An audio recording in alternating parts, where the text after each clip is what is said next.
Hello there, and thanks for joining us on TVC News. We begin this hour from the nation's capital, where the battle for the presiding offices of the 10th National Assembly is getting more intense as aggrieved aspirants fight on.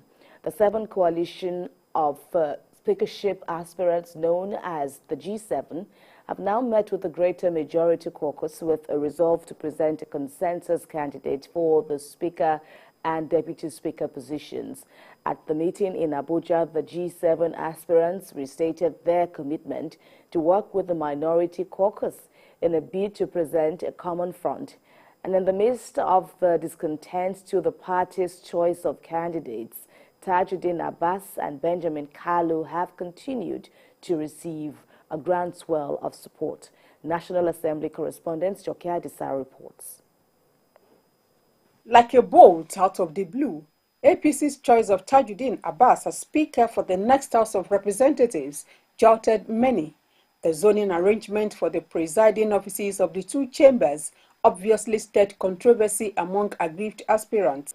No less than 10 returning members spread across different geographical locations signified interest in occupying the seat of Speaker and Deputy Speaker in the House of Representatives.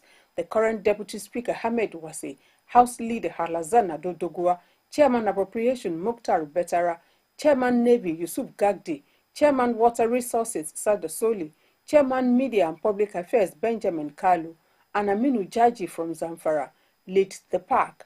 The only woman in the race is Miriam Unoha, the Chairman Committee on Persons with Disabilities. Others are Jigar legislator Maki Elema and Rahim Olawi from Kwara State. Those that are aggrieved are questioning the rationale behind giving out one presiding office each to the Northwest region in the two chambers of the National Assembly. They also query the role being played by the outgoing Speaker Femi Gbajabiamila, accusing him of forcing a successor on them. They took their grievances to the party. At his official entry into the race, Mukhtar Betara echoed the voice of other contestants when he said Tajudeen Abass remains relatively unknown to his colleagues, even as a serving member of the House. The media group of Tajudeen Abass responded swiftly. It ruled out his legislative inputs in the last 4 years. Then the consultations began. Tajudeen Abass and Benjamin Kalu moved from one governor to another, met with traditional rulers and other political and religious leaders to seek their support. Their efforts over the past weeks now appear to be yielding fruits. In the last 1 week, state governors across party lines have pledged their unflinching support to the team. Words of wisdom also came from President of the Senate hopeful, Godfrey Akpabio. In your daily dreams, my late mother told me that I should be aware of the 3 G's. The first G is God Almighty. The second G is what? The God. And the third one is what? The government.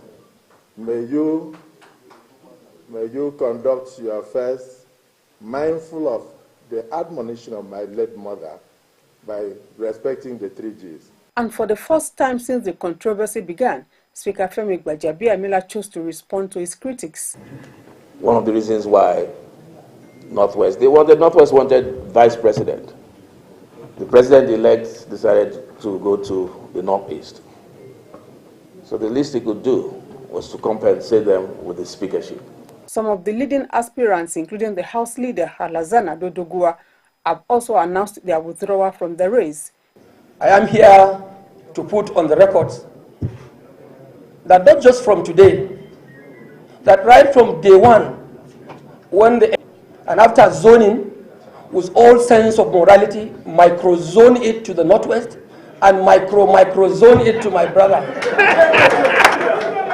Right Honorable Tajudeen Abass, representing Zaria Federal Constituency from northwestern Nigeria. As from that date and day, I therefore called my bid to contest for the speakership of the 10th House of Representatives off. A faction of the Minority Caucus has equally adopted Tajudeen Abass and Benjamin Kalu as its candidates. We have found in the two persons of Tajudeen Abass and Benjamin Kalu a leadership that will allow for fairness, equity, as well as provide equal platform for all political parties represented in Parliament to have a say in the running of the legislature. To the credit of the party's anointed candidates, It is the resolve of the second group of the minority caucus not to contend the seat with the majority party. Days ago, the group met with Speaker Femi Gbajabiamila and the Joint Tax Forum.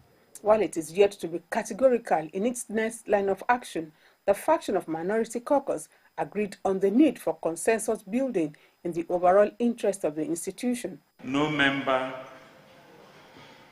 of the minority caucuses, better known as the greater majority, stepped forward for presiding the role of presiding officers. It is my hope and desire that all the contestants will be seen, will sit down, agree. Where there are compromises to be made, we are willing to do that. So I want to assure you that we are moving, maybe slowly but surely. And at the end of the day, we will, inshallah, have a rancor-free election come June 13. Some of his colleagues also exonerate Femi Gbajabiamila from any blame. The legislature is always independent. Anybody that is chosen understands that he has to be independent, but there also has to be interdependence between the executive and the legislature. So each of the arm of government can't do without the other. So we need a legislature, a speaker that would understand that he has to fight for the independence of the legislature and at the same time work harmoniously with the executive. He is planning to impeach speaker. He is a very good speaker who he has performed his duty in terms of delivering good parliamentarian works to the people of Nigeria. I look at the interest of members as a whole, and then looking at it from the angle that we are coming from the minority party, and again, looking at proper parliamentary practice. I think that the party with majority in parliament should always produce the speaker. That is a practice all over. The favored duo pledged to continue consultations to the date of the inauguration and hope that other aspirants will shed their swords. While some of the aggrieved aspirants are not backing down, their state governors have promised to wade in, and what the weeks ahead signify is that they may finally bow to the party as the supreme organ. Whatever position they take, the countdown to the June 13 inauguration is on. Joke Edsa, TVC News, Abuja.